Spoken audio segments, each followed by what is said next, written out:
When you were talking with Charles, you were basically saying that at ADCC there was a whole bunch of stuff that you saw, and you said that some of it you won't go into detail on, but then you stopped talking about it altogether.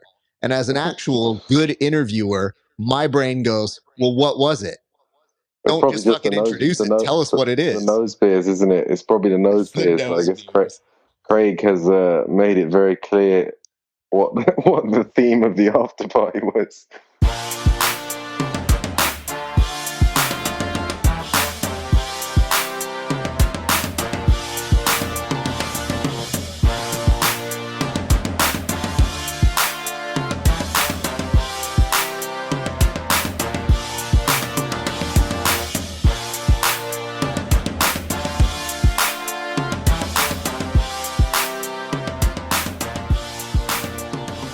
What is up, everybody? It is your friendly neighborhood BJJ podcaster, Rafa Sparza, coming to you with another great installment of the Grappling Hour. I hope that you guys are ready for a jam-packed interview that we got going on today. Our guest is a beast. Dude is an excellent ADCC competitor, a trials winner. Some might say ADCC darling. I don't know that I would. I would just say he had a really good performance at the last one, and he became a fan favorite. And we'll find out why in a few more seconds. But first, before we go any further, if you would do me a solid, if you haven't become a member already, go on over to HY.PAGE/Grappling Hour and become a member of the Grappling Hour community. If you want to get early access, $5 a month to see these interviews 30 days before anybody else. 30 days. Think about that.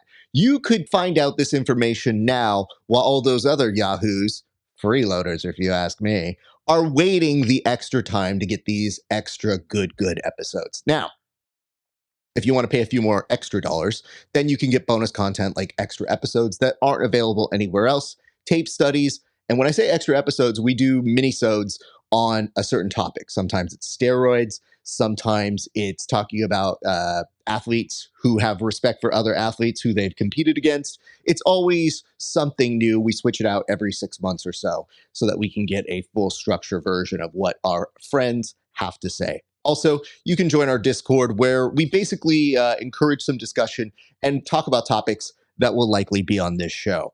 Also, like, rate, subscribe. All right, now that I'm done with the formalities, let's get to our guest. What do I say about this gentleman? Well, first of all, he's very kind to be taking time out of his schedule to do this. He lives very far away.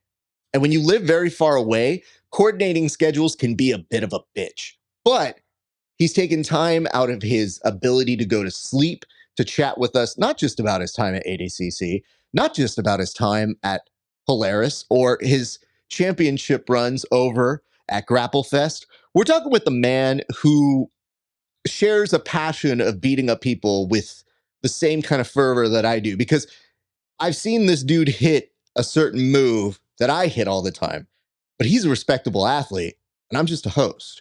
So I have to ask, when we bring him onto the show for the very first time, one, EOGHAN O'FLANAGAN, how are you hitting a Boston Crab, and what is the approach that you take to your variation of it, sir? Well, that was a great intro. We need to up our intros. Boss, so I like to go from the leg lock positions and then try to force people belly down. I feel like that's like a pretty good system. The only like thing is it takes ages, and also there's a good chance that you like face plant really hard when you got control of both your partner's legs. Like one guy watched me do it to a couple other people, and then I sparred with him, and he was like, "No, I'm not having it done to me," and he just like did like a push up and a leg press as hard as he could at the same time, and I had to let go of his legs and post my hands in front of me to avoid being face planted. And at that point, I kind of toned it down a bit. So, listen, I mean, obviously you can see behind me, this is Bret Hart, Stone Cold Steve Austin. So I have always been an appreciator of a sharpshooter, and people hated me because I'm not great at jiu-jitsu, but I'm really good at hitting nonsensical pro wrestling moves because I probably started doing that first. And as a result of that, when I hit the Boston Crab, my approach is usually this: reap, triangle, lock the leg underneath their leg, use it as an anchor. That way, because you're still young, when I'm trying to get up, I am now looking more and more old when I'm trying to finish this move. So it's definitely like people are like, yo, Raph looks dope. How long is he taking to hit that move? It's not Yeah, going fast. But the way I avoid the face plant is once I get to here, I do that hand out posture. And on a good day, I'm getting both legs. But I'll settle for that because I tell people, I'm like, listen, yeah, here's the reason why I do it. If you're doing jujitsu well, you're probably not going to get caught in it. yeah. I feel like all they have to do is an ab curl, isn't it? And they go like in between your legs the right way instead of the wrong way. I think something like that. If you do it slowly, like it shouldn't work because they all have time to just get their head out. You have to do it with like maintaining a bridge all the time. So there's always like tension between their chest and the floor, and it just like I don't know. It's a very hard move to hit, really, realistically. Like if someone's not shit. I think that's the hard part is that I am hitting it on people that aren't bad for my level. It's different when you're your Yeah, level because you know you're not exactly going to hit Mason Fowler with that, but you're probably going to hit him with a sick heel hook. So that's kind of dope. But on my level, I noticed that once I get the reap, I just look at them like, "Hey man, what kind of jiu-jitsu are we doing today? Are you going to escape the right way or am I going to finish this?" am I gonna get some dumb shit and finish? Yeah, yeah. I guess you feel it out pretty quickly though most of the time. Like if it's gonna be a round full of dumb shit or just if you gotta like actually try, I guess, really hard. Well, I also am pretty petty. So if somebody tells me I can't do it, that's like the number one thing I'm trying to do. And I'll like Yeah. zero in focus and be like, no, it's happening. I don't care how. I'm going to give up 5 different moves, but I'm going to get this. Yeah, I've been enjoying like catch wrestling moves recently, just like random little toe grabs and stuff like that. Just stupid moves that actually tend to work quite a lot, and then just smother chokes as well. Not really sure it's smothering so much as just like breaking someone's nose, but it still works. And also that like I don't know what to call it really, but like you get to a really really high mount and then you just like sit on their upper chest. That was a move that Keywan Gracie is Roger's cousin. He showed me that move, and yeah, great move. That's probably my best piss take move at the moment of all time. Where did this start with for you? Because for me, as a pro wrestling fan, it was my only offense for a little bit. But you're actually pretty good at this and have other things that you can do. But when did you start entertaining this? Is it out of boredom? Is it out of training with the same people? Or was it just that you saw that it was so effective that you said, oh, fuck this. I'm going to make their life miserable because it's fun to me? Yeah, it's that. Well, it's yeah, it's fun to me. Like that's the same as I don't know, doing the same stuff all the time gets boring. And yeah, like it's. I guess you never go into it expecting it to be effective, but I've actually found some bits of it that are not from the Boston Crab. I feel like that's mostly like pretty useless. Although you can kind of force people to turn from it. But yeah, the mount thing, there are definitely some effective bits that I've learned from it, like putting the feet like directly on the hips and just learning to keep your feet on the hips when people are bridging. Basically, just going to a really high mount. It's actually very hard for people to escape if you do it like if you do it well. I'd say like major problems with it would be people swinging their legs in front of your chest. You know that like super noob mount escape where they swing their legs in front. Yeah, that's like the only annoying bit. But yeah, it's just a very satisfying move to hit, and it's like a legit good control. That's what's up. Okay. So let's kind of figure a few things out. We share an appreciation for that, but I also was kind of in the intro discussing your ADCC run. And I know that you said in one of your podcasts that you're not sure if you're going to have to do trials, but that your strategy is to just not bring it up and ask a bunch. So that way there's a likelihood that they'll just invite you. Where did you come up with this strategy? Well, I feel like historically the top four from each division were given an invite. So I'm just gonna I'm just gonna assume that the status quo is continued and won't ask any questions. If it comes to let's say before the second trials and there've been loads of invites and I haven't been invited, I'll probably do the trials. But I'd like to avoid that if I could, especially because like It's just in the same it's in the same town in Poland 3 times in a row. So I'm not really. It's not even like a tourist thing for me anymore. It would just be purely like 12 hours of jiu-jitsu separated with little pauses. I just like that you thought it out enough to be like, it's not even that you wouldn't get a disinvite or they wouldn't give you attention. It's just if I bug them too much, it has nothing to do with Yeah. my jujitsu. I should just lay low and wait until the very last second to get a ticket or to register for it. And I thought to myself, oh my God, that's exactly what I would do too, where I'd go, Yeah. fuck, dude, I'm going to screw myself out of this slot. Yeah, so I'll just be quiet and just like if it comes to I'll do the trials, but ideally I'll just carry on as I have been. What a very smart low key version of a strategy. Just kind of duck and Yeah, cover and hope for the best. it's also the easiest, which is probably why I'm actually doing it. Hey, listen, dude. I mean, you had a really good run, and I heard you telling a little bit of a story about the ADCC after party. I'll get to that because you said there are some things that you can't talk about, and it's my job as a journalist to push those buttons. But we'll get to that. So I'm going to give you time to prepare your statements or manufacture the stories. But Yeah. what were you feeling like at that venue during those matches? Because you very quickly became a person of interest to the jiu-jitsu community. Every year there's kind of a breakout star, and I know it's hard for you to look maybe introspectively and figure you're a star, but to a lot of us who are watching this, there was a lot of momentum of, do you see this guy? Do you Mm, guys see his match? When does he go up next? yeah. I don't know. Well, I guess it's like that in a lot of competitions. Like people would already greet you in the UK, even if it wasn't ADCC. So that feeling wasn't necessarily completely new, but I guess hearing it in a different accent is definitely new. Like people wouldn't say it like people just go like Flanagan, like nice job, bro, and I, and that was it basically as I'm walking around. So yeah, it was funny. But also like I was also that was basically the first day, and I was aware that there's another two matches the next day. So I was trying not to celebrate prematurely, which would be foolish, I reckon. Like that's why same reason why I don't really go on my phone much when it's competition day because I don't want to be distracted or get myself too gassed over people congratulating you in that. So yeah, at the time I wasn't really like basking in it too much because it was just like I'd rather just do my matches and then see what the result is before prematurely celebrating. But yeah, now I guess yeah, like I got recognized once in the street by some random guy, which was super weird.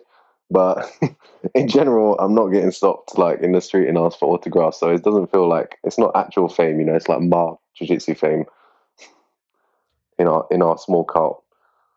I'll put it to you this way. Jiu-jitsu fame isn't real fame. So I'm very glad that you have that perspective. It helps to keep you, I'm sure, very focused and on the task. That doesn't mean it's not happening though, because yes, people are picking up that momentum. I know the cheers were very loud for you when you were competing, and I'll get to that in a second. But I did detect a little bit of an accent on that. Was that supposed to be an American accent that you were doing or like a Yeah, random yeah. dude, bro? Because What it's not bad, but Flanagan? I'd like to hear it and understand a little bit more of your approach to it. What Flanagan? Yeah, the way they said it. Yeah, it was Yeah. just some. I don't know who he was. Just like many people would just go Flanagan, bro. Like nice job, bro. I like it. They were drunk, so obviously it's not going to be the best accent, but No, it's great. yeah. It's just I love the nasal choice for it to be like, Flanagan, how are you doing, that? Yeah. I enjoy you. He's like, Like, nice I don't job, know too bro. many nasal bros that I see in my time, but you know it's odd. The way that you made it sound, I'm like, I might know exactly the person who went up to you. So That's what I'm uh saying. It's yeah, you know the type. It's not it's not like a specific to America thing, but he did have an American accent to be fair. But yeah, you know the type. He was like well, mildly drunk, probably had like a sparkler on him or something, and just there for the good time and fans. Probably didn't even train. so when that is happening though, I know you're staying eyes on the prize. That's great. But you were having a really good run. Like they were at least following you, and I'm sure even after the fact, you were able to look at some of the videos that Flo was able to put with your name on them.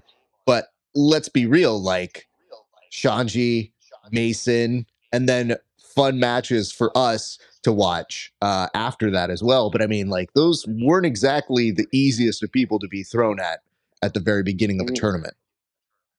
Well, I thought Shanji was probably a good choice for me. Like, not that I chose it, but like, I would have preferred to have him probably over anyone else, just because of like leg locks and that. And then, I mean, after that, realistically, I thought that Giancarlo would be one of the better people. Like, people always said that he was a dark horse and this and that, but I don't know. If you look at the trials run, like he won a really competitive trials, and he did it basically just like with dogfight and that sort of stuff, and it looked so different to what most people were doing at the time. That yeah, that and I saw that he was very active before that. I was thinking more about Giancarlo, and like yeah, I hadn't actually yeah Mason Fowler. I guess just play conservatively and try not to let him get to your back because yeah, it's not really up to you whether you tap at that point.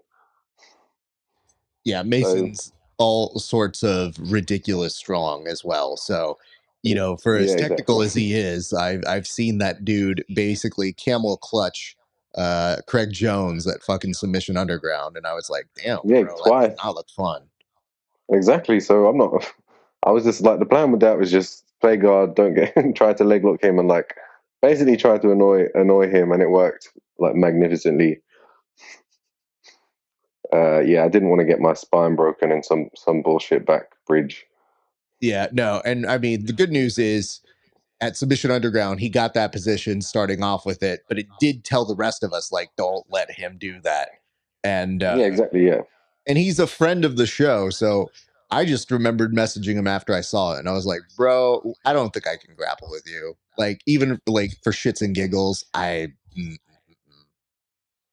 yeah, just ridiculous. Like it's also Craig as well. It's not like he's doing it to just like I don't know some random guy who's pretty strong in your gym. It's like Craig's very technical and also ridiculously strong. So how did that work? I actually want to ask him about that genuinely because that was a interesting finish. To be fair, well, I asked him about it, and it's on my show, so you can go back and check my nice. episodes. I You're guess welcome. that's the. Is that on one of the free ones or is that the No, it's free after the 30 thing? days. Get the fuck out of here. You're about to plug your fucking BJJ fanatics, and you have the nerve to ask me about a $5 fee. I don't know. It was a great intro. It's stuck in my head.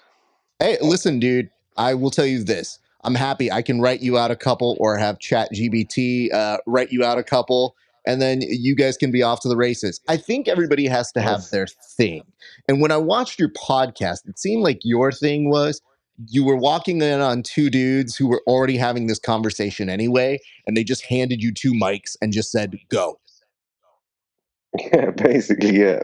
Uh, yeah, because we do the weights beforehand each time, so we have been having a stupid conversation. Like a lot of the time, we've got to tone it down for the podcast because people would just think we're like mentally ill or something if we just continued our normal conversation.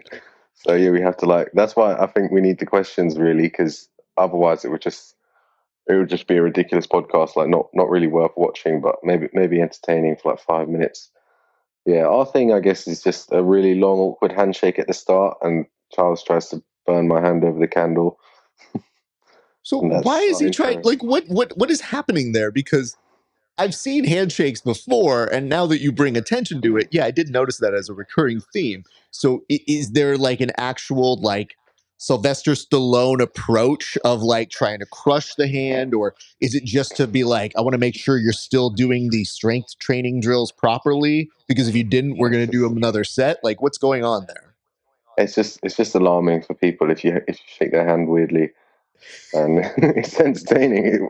It wouldn't just be me and Charles. Like we do it to basically everyone that we shake hands, unless it's someone you don't know or someone like who takes themselves seriously. Then maybe you wouldn't do it. But in general, we give someone like a super weird handshake and just see how they react under the pressure of an awkward handshake. I mean, that's great. I would tell you guys It's a good this. habit. I'm glad that that's more the emphasis rather than crushing the hand, because if you ever do it to me, I have a pretty good deadpan face. So I'm used to people doing dumb shit. And I don't think I always do everything right when it comes to all this stuff. So I just come in with the firm, like, how you doing, sir? You can Yeah, do you all the get the moving awkward around. handshake. You can do all the moving around. I'm not doing that. And then at the end, You'd boom, get an great awkward job. handshake. We'd give you the awkward handshake, and we'd just, I don't know, a slap on the shoulder, for example, after the handshake, like you're sending your son off to school or something like that. I'm glad that you have such specific scenarios where you're like, no, give him the headed off to college or university. give him the off you go, son. So what made you guys want to start it? Because let's figure out the dynamic here. This I didn't know. When you guys refer to each other as brother, I didn't recognize it was the Hulk Hogan connotation brother, not like, actually, this is my brother. Because the confusing part is you combine the first names and then it's your last name at the end of it. So very confusing. Charles Hogan experience. Yeah. Yeah. Well, the brother thing is like, people say brother a lot because there's a lot of like, I guess it's from religion, isn't it? From like people who are like highly Christian or highly Muslim, they say brother a lot. So yeah, we adopted that. What was the other question? Oh, Jesus. All right. He got so hung up on one, he forgot the other one. There was a 2-short-part question that I had on this. It was a So two-part, wasn't it? how did this become a Hey, that thing? was it. Because you guys, what is the relation? Like, what made you guys come together? Yeah, so we started training. Like, first, Charles was asking me for private lessons. So Charles Allen Bryce is my PT currently, and the person we do the podcast. I do the podcast with. And yeah, at first he was buying private lessons off me during COVID, and then we started swapping like private lessons in jiu-jitsu for weights private lessons, and then eventually we started a podcast, and I don't even remember why, but I'm pretty sure maybe he was putting up posts or something on Instagram, and he was getting loads of questions on the Instagram comments or something like that. But yeah, I think the goal is to make money off of it, and like, I think finally we've got the YouTube thing where like you need to get a certain number of hours watched or something like that to make money off of it. So yeah, we got to that threshold, and we made like $20 or something. So yeah, nice. Not bad. I mean, with that kind of money, Yeah. dude, woo, you're going to be beating a lot of jiu-jitsu podcasts in no time. We spent I think like 1.4K on the mics and the probably even more than that on the mics and the camera. So yeah, we got a long way to go. You made an investment, sir. Okay. Yeah. And let me say this, because you have the ability to cheat, and this is why I don't like you guys in particular. Because you're good at jiu-jitsu and he's strong. So what you're really missing out on is the fact that if you guys put up a technique video, that will do more numbers, and over time people will come and watch either you talk or if you bring in more people for interviews. But like, those are two very, very high commodity resources. And when I'm doing my stuff, it's always got to be like, hey, somebody said something, or here's what I thought was funny.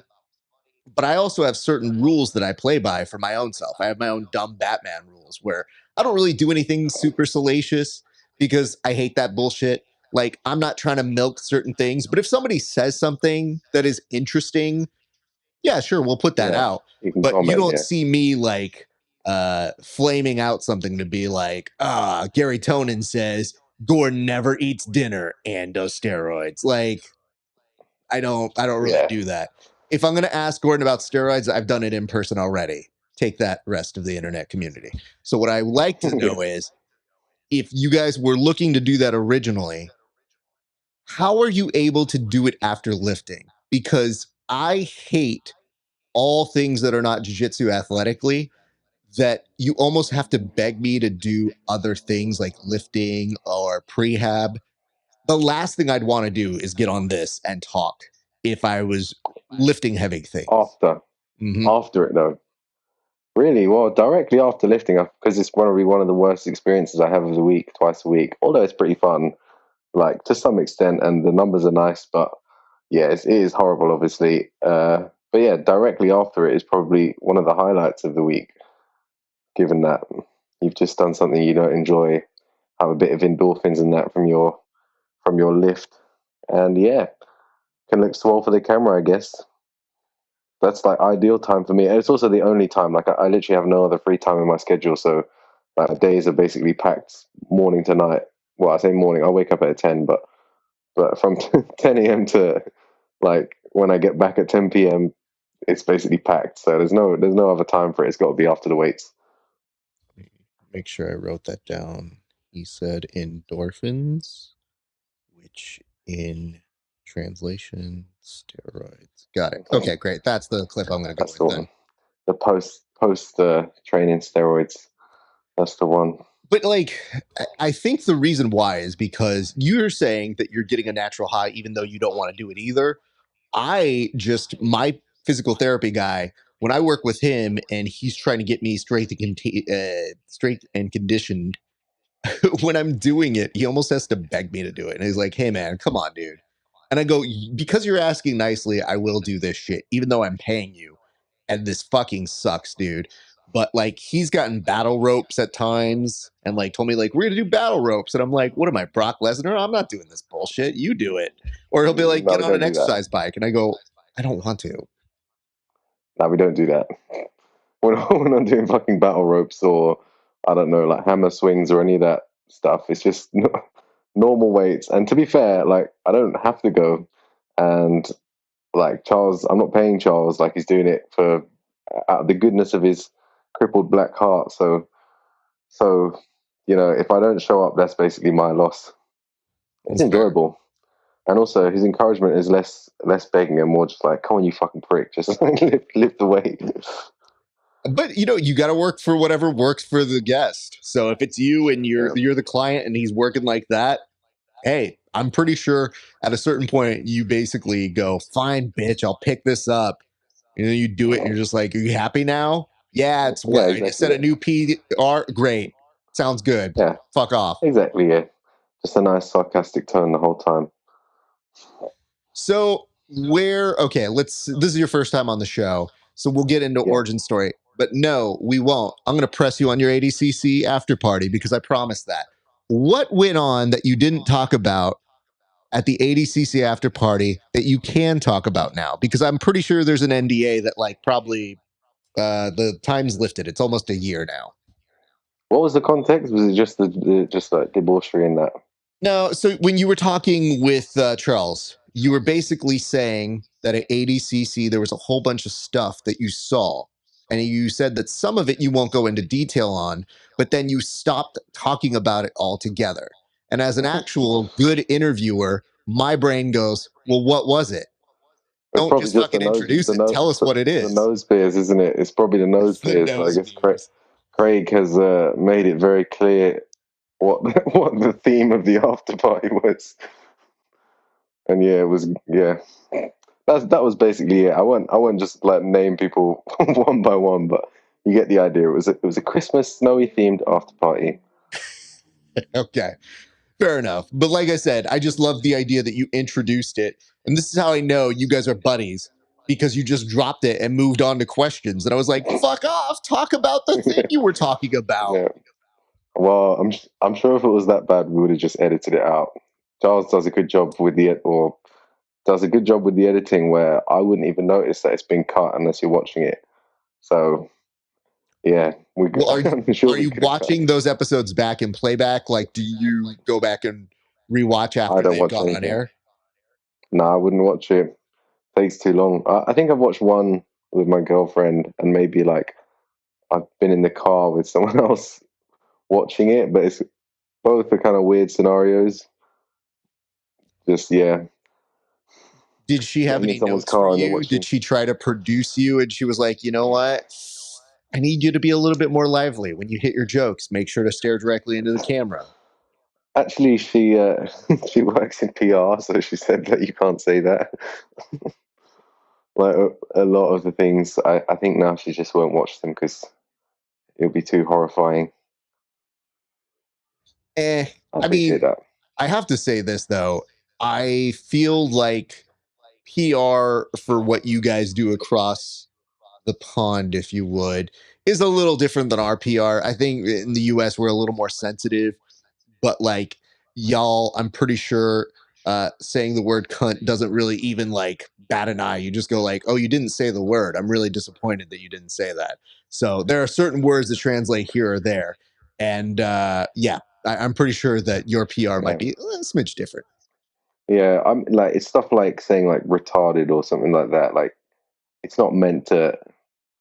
Like, it's not like I just hate disabled people. It's just like, it just means stupid, doesn't it? But it's just another way of saying it with a more specific emphasis on the physical attribute of the movement, Yeah, I I mean, guess. here's the other thing that I try to remind people who, because I myself, sometimes athletes will say things that I go, ugh, all right, here we go. They said it. I didn't. I'm in the clear Yeah, pretty much, but they might look dumb. I just always try to tell people, I'm like, they're not role models. Don't look up to them. It yeah, just recognize that they don't give a shit. So even if you did try and tell them, like, hey, don't say that, they might have just accidentally said it. They may not even be thinking, they may not even say it all the time. But if you yeah. challenge them and you say, like, ooh, I don't want you to say that, what do you think they're going to do as competitive people? Just gonna mock you. Just They're just gonna going to do mock it more. you. They're going to be like, oh, yeah, fuck you. Now I'm going to do it Yeah, 5 more times. Now exactly. everybody's. And so you just look at it and you go, yeah, I think there's a rationale of intent and context. So I get that Yeah, part, but yeah, there's been plenty yeah, of people that I look at and I just kind of go, well, I'm not saying it, but they can do whatever they want. yeah, yeah. 'Cause I'm sure we've made cuts before where there's been jokes that have just been like, they were funny, but they didn't make the cut. Uh, yeah, maybe just in case it's like a bit too, people get too sensitive, or like, for example, maybe Charles has got a certain client and they're paying him a lot of money or something, and Charles doesn't want to piss him off, so he'll take him out the video. I appreciate that. Yeah, I mean, I definitely there was an interviewee that I just had on the show recently, and he's with a really good team and usually pretty squeaky clean kind of team. And I looked at him and I said, "Are you allowed to curse?" And he goes, yeah, I can curse if I want to. And I go, no, I'm just saying, like, on camera, because I'm not editing this. The way you come out is the way you come out. And he goes, oh, yeah. You can curse and this. So I was like, oh, I don't need permission. I'm just asking if it's bad for you. I'm gonna do whatever the fuck I want. I just don't want you to Yeah, have to he deal was with the asking fallout of you. it. Like, this is more for your brand, not for me. Everybody knows what they're getting Yeah, with me. yeah. Surely people don't mind swearing. You would be surprised, but I think That's sometimes it so comes down to with strange. the kids classes too. So sometimes when the guys, I had one guest who told me here, like, he's like, hey man, I'm not going to curse much on the show. And I go, okay, that's your choice, not mine. He goes, yeah, I work on some kids program. I swear to you, within the first 3 minutes of the show, fuck yeah, this is awesome, man. I was fucking beating the shit out of this guy. And I go, what happened to the kids program? And I go, Yeah. that's who he is. And if any parent Fuck them holds it kids. against them, fuck them kids. Exactly.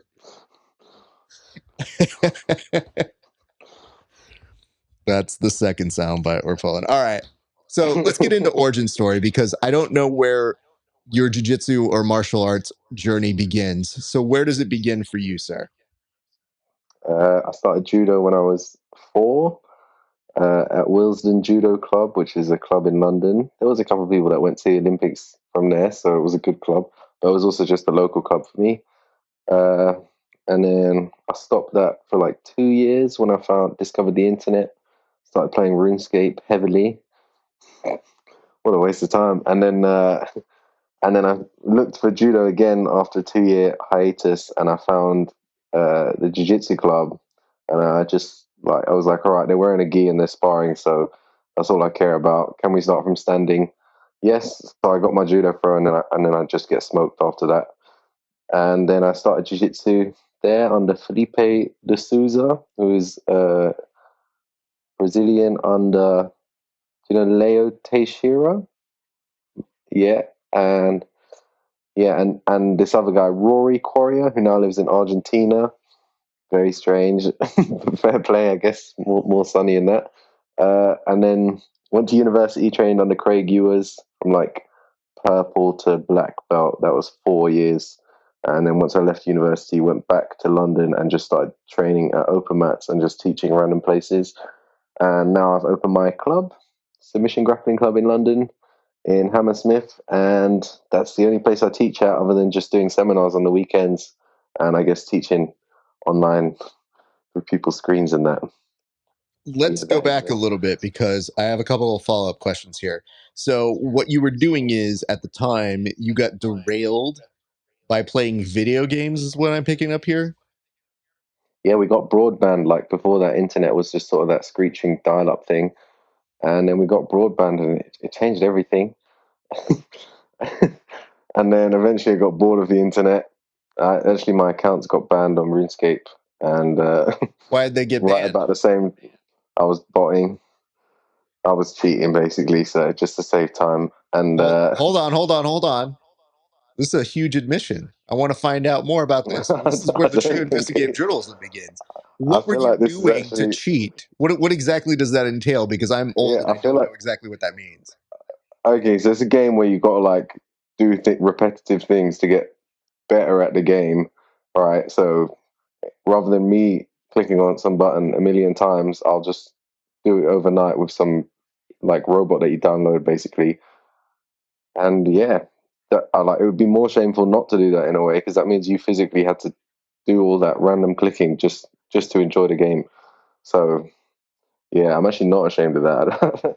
I'd rather be banned. And also, yeah, it actually meant that I mean, I was basically getting bored of it anyway, but it basically ensured that I would not be continuing playing on the internet. So, does this mean you don't play video games at all anymore? Or did you create a new alias and now you're like Shine O'Flanagan playing on the internet where they go like, wait, is that the same guy? The dream. You know, I play one. I have one game on my phone now, but yeah, I don't have like a PS4 or something now. It's all just like one phone game, and I don't really have time to play video games realistically. Like I wake up, go to jiu-jitsu. My full day is just jiu-jitsu training jiu-jitsu, and then I'll come back at night and like I could play potentially video games at night, but it'd probably be pretty dangerous because I'd just stay up way too late. So just watch it on the TV and yeah, watch like jiu-jitsu and that. If I get a games console, it's a bit risky. Good to know. And Yeah, hold on, I'm going to make sure got send caught one over. cheating Yeah, with steroids. Same yep. thing. Bots. Yep. Take shortcuts. That's going to be the theme. Okay, got it. All right. So now that I've written that down, not important. I do want to know because if you end up doing this as a career and you end up competing at a high level, there has to be a time when you fall in love with jujitsu. So when did you in particular fall in love with jujitsu?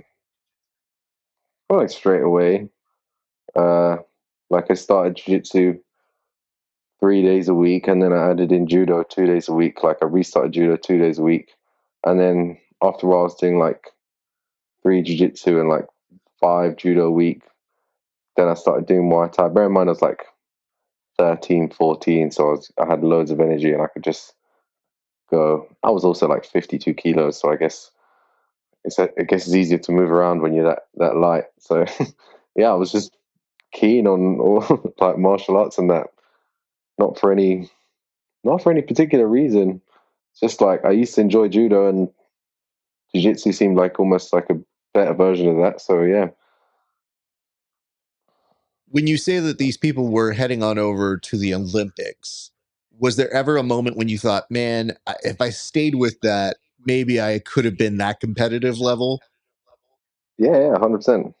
Well, you only have to compete with other people in England if you want to go to the Olympics. If you want to actually win, then obviously you've got all the Georgians to deal with in that. But yeah, like I guess you don't realize when you're a child, like all you have to be is consistent to get to the Olympics in your given field. Like even if you're not the best from the ages of 0 to 15, you might start to be the best around 15 and become the best by the time you're 20. Like basically the timeline's not always going to be the same. But when I started judo, we would go to competitions like very often, you know, and like as kids we'd go to, I don't know, for example, Belgium or something and do a competition, you know, wake up early in the morning, take a van at a horrible time and go to this competition and fight same day or something, and then drive back. So I mean, if I'd continued that, I would probably have, yeah, been pretty good at judo as well, but it's not exactly fun.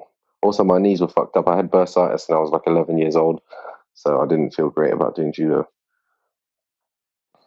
Damn. Okay. Bursitis Yeah, at fucking 11, man. That's a rough life. yeah. Well, I kept doing drops and ogis, and like I felt like every time I did it, my knee would just get worse and worse and worse, and yeah, and that was my throw. Well, that does suck when that does go away. So I was going to ask if you found yourself going back to judo, but if you end up having that kind of significant of a knee problem that young, you probably shy away from it a lot more, especially when you start going into jiu-jitsu, correct? Yeah, it's also gi, so I'm not doing any gi.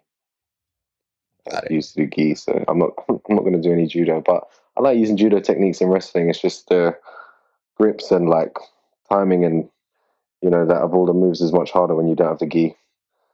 The gi grips are like multi-directional, I guess, whereas the no-gi ones you can only really go in one direction. So if you miss the timing, it's just gone.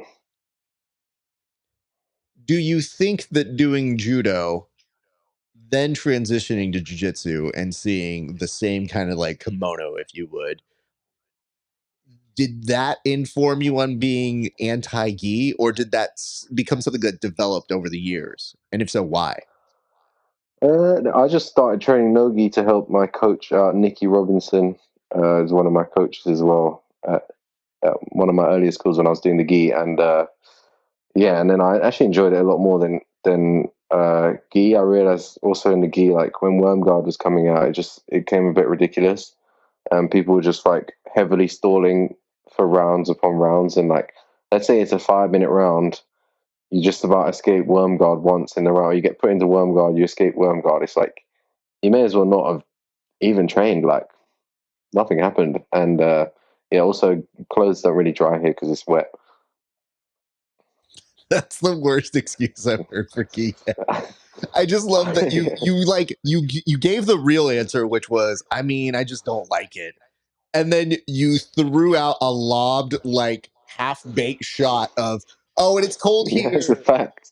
Like, well, Yeah, come on, dude. It's cold in a it's lot of humid here. places, but people still trade it. And in fact, that's more reason that you would probably want to wear the gi because it's cold and it's an No, extra it's wet layer. here. It's wet.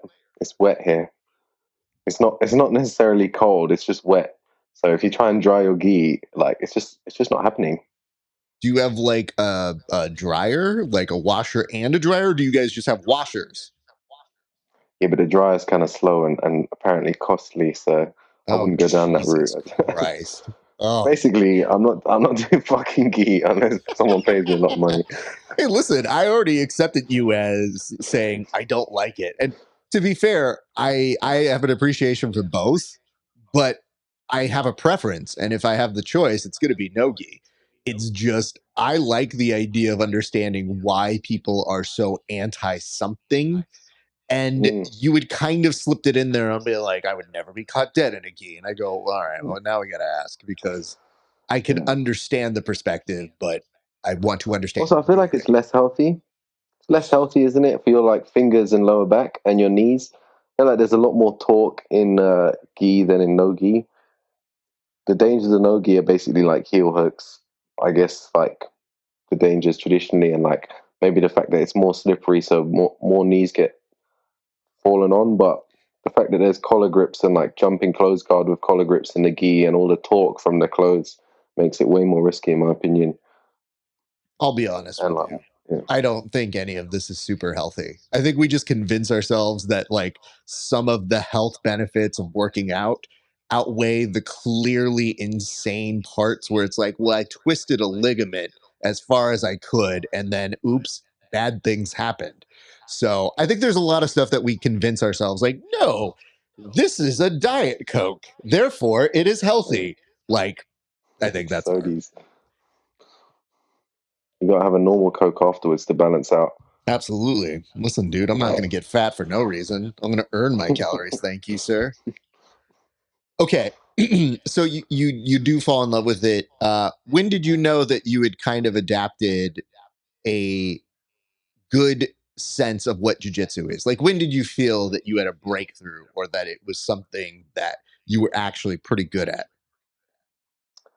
Probably around when I was like orange or blue belt. I was able to tap some black belts in the gym, uh, and just like generally do pretty well against most people. And like I felt like I was able to. Let's say we're drilling, and I've got a partner, and they just show the whole move. Like they won't have a clue what was just shown, and I'll be like, well, like why are you not able to reproduce the move that was just shown like 2 seconds ago? And yeah, that was basically my first clue.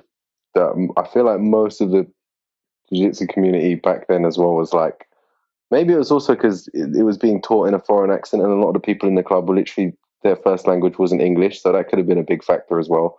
But yeah, I also think being like super weak when I started and very flexible probably helped me understand like good leverage and when you can actually get moves to work and when they don't work, and like also being able to tap people much bigger than you when you're like 14 or something and 50 kilos is yeah, it's probably quite addicting, I imagine. Well, I want to ask about this because we are getting close to our time, and I wanted to make sure I'm being respectful of it because I've learned you gotta get your sleep. You're gonna be up in the morning. You're gonna be I'm back actually at it, sir.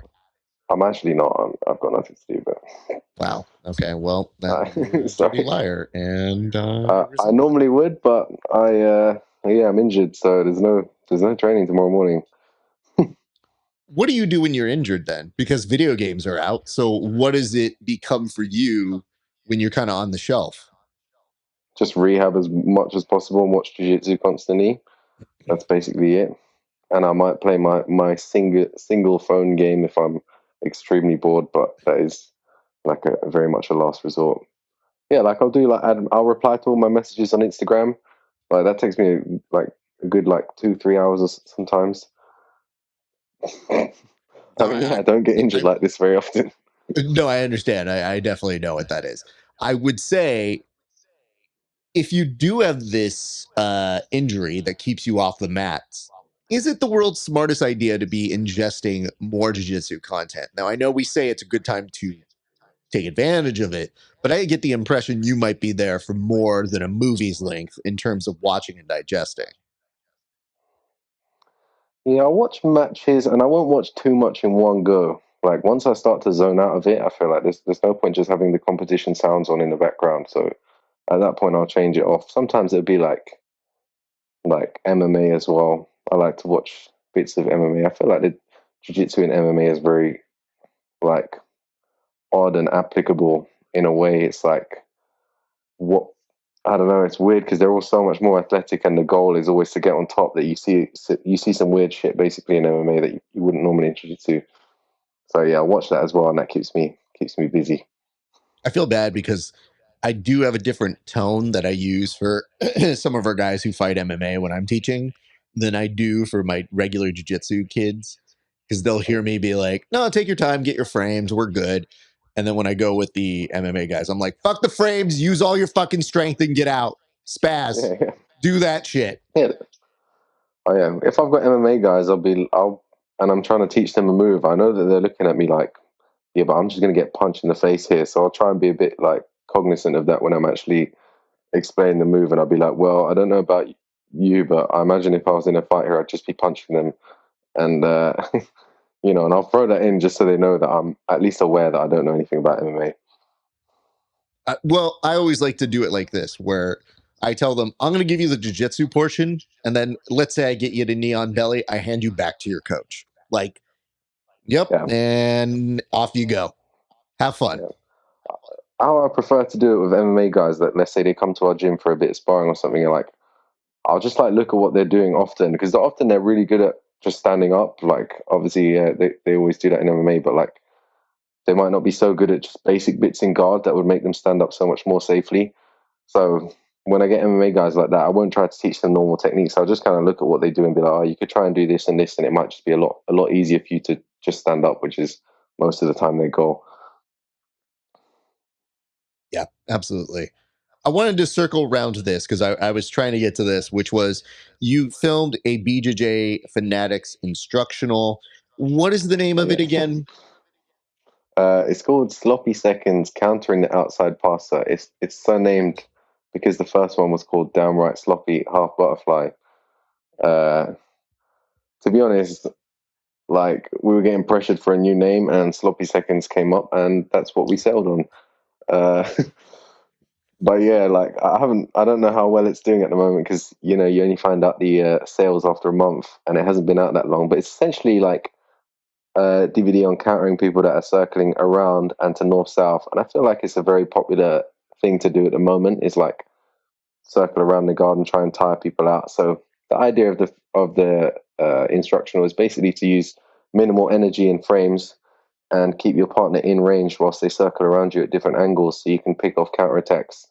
And yeah, that's how I was playing. And I was kind of like, I saw Lachlan doing it in ADCC where he just accept the north-south position, and I thought that was very interesting. I thought I'd have a match with one of the Ruotolo brothers, so I spent ages working on it.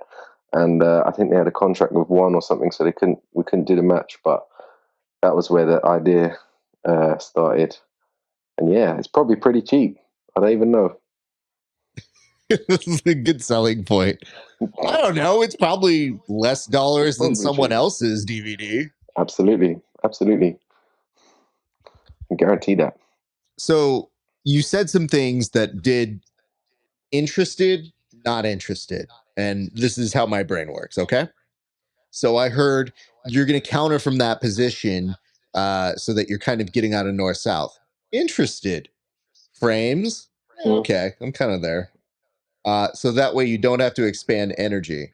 I'll definitely hear. Yeah, minimal frames. Yeah, So wait, minimal frames here, but minimal yeah. energy or lots of energy? As in, you want to use minimal energy and minimal frames, so that it has to be the correct frame, and you want to do like minimal frames so that you can actually counterattack, or you don't get someone jumping on your arm or something like that. Because here's what happens. Anytime I'm doing guard recovery work, not interested is happening. And then, That's not recovery. so hold on, stay with me here. I'm saying anytime I'm doing guard recovery. So you're Yeah, telling me that your instructional makes it so that I can be interested and not be an idiot and actually make sure that I'm not just getting passed yeah, like an idiot. yeah. It requires like a level of flexibility that is probably not out of the range of most people. I would say if you can bring your knees to like your shoulders, then or your chest, like you should be able to do everything in the DVD. And then following that, the more hamstring flexibility you have, the more hamstring like strength and flexibility, the better you'll be able to work at those sort of ranges. But the idea is just like normal outside guard play, but doing it off your partner making the first grips or off them being at an angle. So yeah, it's better than just recovering guard because that can be kind of dry. Just dry, but just fucking annoying, man. Like that's the worst part is you're still young. This is old. Guard recovery for old Mm. people is just like I'm not gonna do this anymore. I'm tired. Yeah, well, yeah. If it, I understand that as well. Like if it comes to it, just give up the side control. But yeah, if you, I mean, it is definitely a very relaxing way of playing jiu-jitsu. I feel like it's mostly just abs and like you don't even really have to chase people to make grips. You just let them circle around you and get the angle, and then counter from there. It's like a very very lazy way of playing. If that's your, I mean, I'm extremely lazy, so that's like the perfect one. If you're super lazy, get and like flexible and that sort of thing, then yeah. See, this is the underserved demo that I've been craving. Like, if anybody literally just got the marketing and said, "Hey, are you fucking lazy? This is the Yeah, yeah. instructional for you." This is what I I'm would saying. 100% go, money, have it. Yeah, this is what I'm saying. This is how I do my jiu-jitsu. I want to be as lazy as possible. And like, let's say I would say it's pretty like abby, but you can always like, as in using your abs a lot. But you know that just like the more attacking you want to be, the more you can use your abs. So you just vary it depending how lazy you are, how you feel that day. How long did it take you to produce this? Because normally when you buy one of these instructionals, it's hours of content. And all I could ever think of as a guy who works in actual production is, oh my God, that's a long ass fucking day. Was it over a couple days? Did you guys knock it out in one? If so, how long did it Uh, take to create like the organizational charts or whatever for that? yeah, mine is just like I'll think for like a couple months beforehand, and I'll just be tweaking the techniques. As like, and even now, like I'll look back at the DVD and be like, oh, I wish like I wish I'd thrown this in as well. Like I wish I'd shown this slightly different variation and that sort of stuff. So that's why I'm, in a way, I always prefer to like plug newer instructionals, because you look at the old ones and you think it's just out of date, or like I do it slightly differently now. But it took me probably since before September, or just about September, to be working on that guard and like adapting the stuff I would normally do on against people on their knees for people who are standing. And yeah, like actually filming it. I think we did like 2 instructionals in 3 days, so about 1.5 days each. Me and this other guy, Christian, he did a judo instructional, something about judo and jiu-jitsu. I'm sure it like I can't remember the exact name, but the instructional was judo for jiu-jitsu. Yeah, you can check that out as well. Were you the uke for that? I was unfortunately the UK. Oh no, I see. That's where I got confused, because I saw that you were the uke, and then it almost, because I knew you were putting out your own, I go, is he the uke for his own instructional? And if so, how the fuck does Yeah. that work? Just how to break fall. Yeah, no, I had to. I didn't have to be the UK, but I did it as a favor, because obviously I'm a fucking great UK because I can actually break fall. And yeah, and to be fair, like he threw me nicely, like most of the time. I guess some of them it's very hard to like keep someone's weight off the floor, but where he could, he did. To be fair to him, I think it got like $200. Oh God, I think you need to cut a better deal then. Jesus Christ. Yeah, I mean, it was a favor. Well, God bless you guys in your favors, because my back does me no favors on a regular basis. So if I'm ever doing something for somebody else, it's usually like, yeah, I can't help you move. Hire movers. Nope, Yeah, not doing that. well, I don't have a driving license, so I'm pretty useless in that regard. If anyone asks me for a lift, it's a no. Why don't you have a driver's license? I just don't need one. I live in London, so it's either taking the tube, aka the subway, or taking the bus, or taking one of those electric bikes. Okay, but did it ever cross your mind to maybe get one? Because I understand you don't functionally Yeah. have to have one, but like most people do Yes. get a driver's license. So when that happens, It's and let's say you're coming. It's coming stranded, soon. oh, coming soon? It's coming soon. Maybe in the new year, I'll because I've been busy this whole year and the last year, so there's no time for that. But this year coming, I will make time for a driving license.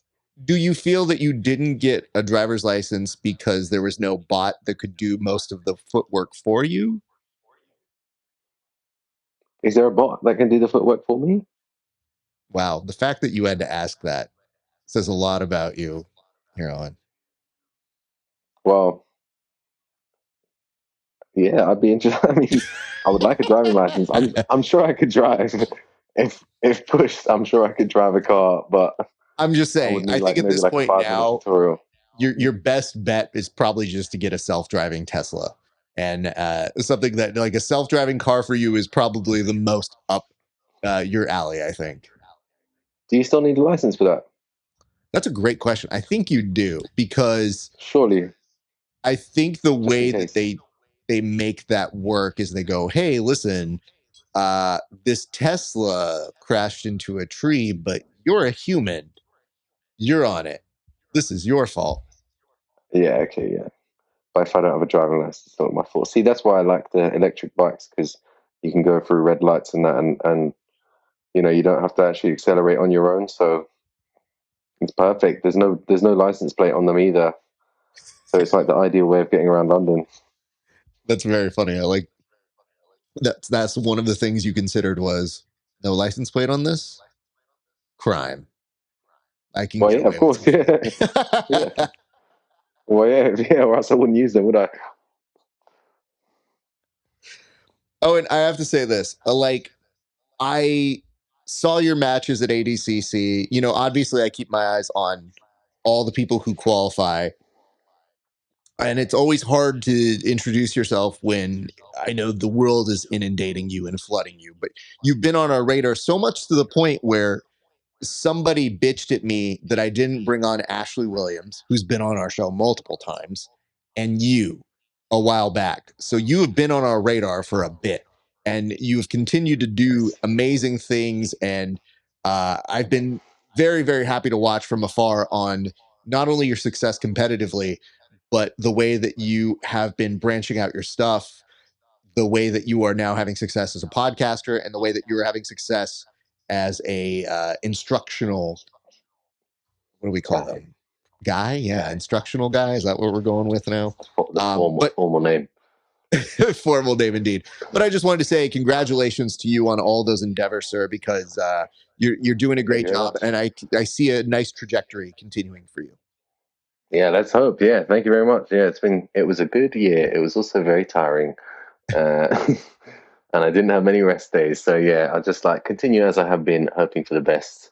And yeah, hopefully I get fed some more cans instead of really hard matches, so I can continue building a name. And I don't want you to beat up cans, bro. I want you. I mean, listen, if it's trials, I want you to get cans. But here's the issue: somebody's gonna clip this and be like, "Yeah, he called me a can." I'm gonna be like, "Well, I called the theoretical person he's facing a can, not you a can." So yeah, of course. What I like to do at the end of the interview is I like to give our guests an opportunity to shout out their team, any sponsors they have, anybody that they want to take care of who's been helping them, be it in jiu-jitsu or outside of it. So the camera is going to go straight on you. Look directly into it and give a shout out to any of those people should you choose. Cool. All right, I'll zoom out of my face. All right, well, I will start by shouting out my club, Submission Grappling Club. It's got underscore spaces between the words if you would search on Instagram. It's in West London in Hammersmith, and yeah, fucking great. What can I say? Other than that, I have 3 instructionals on BJJ Fanatics. You can watch them. It's basically like an accumulation of stuff that I stole from other instructionals that I pirated and then put it together. So if you want to buy that, that's on you. What else? Oh yeah, my sponsors: Rain Clothing, Battle Soap Co. If you want to get soap and that, Rain Clothing is a clothing company. Rolls and Rehab. If you live in London and want to get like rehab on your injuries, not for drugs, then go to him. And NoFaf Marketing. Yeah, basically does what it says, just marketing. So if any of those interest you, and Charles Allen Price obviously does weights and that. So if you want to get strong, go to Charles. And that is basically everyone, other than like close family, but it's kind of weird to shout them out here. What a sweetheart. I love that you shouted out your podcast co-host. That's so nice of you. He's my S&C coach. Well, I mean, yeah, I mean, you're taking care of the brand as well, but taking care of the brand also takes care of the show. So it does serve a purpose. So sick. Yeah, I also want to say, what the Rolls in Rehab? That's a great name. Who is behind that one again? That's the PT guy, Lawrence. Yeah, Rolls and Rehab. That's sorry, not PT guy. That's the rehab guy, Lawrence. Yeah, great name. Exactly, catchy as fuck. Fair play. We do like functional range conditioning, that sort of stuff. So leave like the bulk work to Charles, and then with him we'll do more like weird sort of shit, to get the either little niggly injuries or just like general bits of mobility I want to improve. That's what's up, man. Well, here's what I'm going to say to you, Owen. I'm going to say bye to you off air. So if you don't mind sticking around for just a second, I'm going to close this bitch up. No worries. But again, thank you so much for your time. I appreciate you. I wish you a speedy recovery, good sir. Thank you very much. Yeah, appreciate it. Yeah, thanks for having me on as well. No problem. All right, let's just close this dumb thing up. Boom, back to me. Hey guys, thank you so much for watching. I appreciate you. Don't go anywhere. Like, subscribe, comment. You made it all the way throughout this video. You owe me one of those things. And I'm not trying to hijack you and tell you like, bam, you owe me. Like, I'm just saying like, come on, be a good guy or gal. Though statistically, we look at the numbers, it's all dudes. The women who tune in, I don't know why, but hey, listen, we love you being here. We wish more of you would show up. I just know our demo's dudes. So, dudes, in the comment section, even if you didn't like this interview, tell me what steroid you think that Owen is on. Ta-da, bam, that's a good one. That's going to be a good comment because I'll definitely enjoy reading what you guys are trying to accuse this very, very nice man of being on. And why would any of you insinuate that? That's rude of you.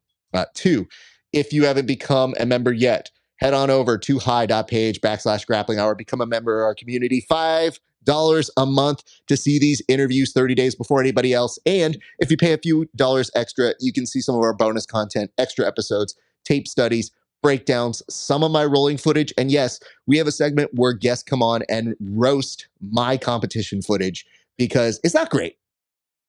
It's not, but it can be funny.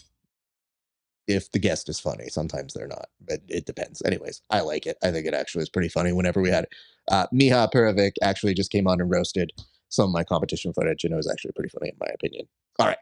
And what's the last one? Discord. Join that one, the Grappling Hour. Thank you guys so much for your time. I appreciate you. And we will see you on the next one. It's been a great day for grappling. We'll see you on the mats.